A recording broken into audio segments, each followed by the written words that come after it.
Hook, what's the first thing you reach for when you wake up in the morning? Yeah, before you brush your teeth, before you say good morning to the people you love, before you even take a full breath.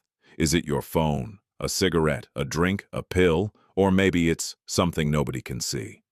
A craving, a ritual, a quiet pull that steers your entire day before you've even decided to start it.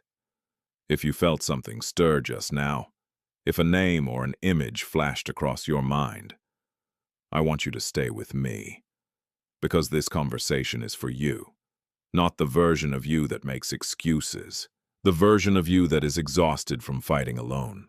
The problem. Here's what most people don't tell you about addiction. It doesn't look the way the movies show it. It's not always dark alleyways and rock bottoms and dramatic interventions. Sometimes it looks like staying up until 3 a.m., scrolling through a phone, numbing out from a day you don't know how to feel. Sometimes it looks like that third glass of wine that started as a reward and became a requirement. Sometimes it looks like a bag of chips at midnight, eaten not because you're hungry, but because you're hollow. Addiction is not a moral failing. It is a coping mechanism that has outlived its usefulness, a fire escape that became the only door you know how to open. And here's the cruelest part. How long have you been promising yourself just this once? How many Monday mornings have you started with fresh resolve, only to find yourself back in the same loop by Wednesday? How many versions of yourself have you buried in the cycle of, I'll stop tomorrow? The problem isn't your willpower. The problem is that no one ever handed you a map out of the maze, the solution. So let me give you that map. Not a perfect one, but a real one. Step 1. Name it without shame. Your addiction has a name. Say it. Not to punish yourself, but because you cannot fight what you refuse to face. The moment you say, this has power over me, you begin reclaiming that power. You are not your habit. You are the person who noticed it. Step 2. Replace the ritual, not just the substance. Think of your addiction like a weed with deep roots. You can't just cut the top. It grows back. You have to replace what the soil is feeding.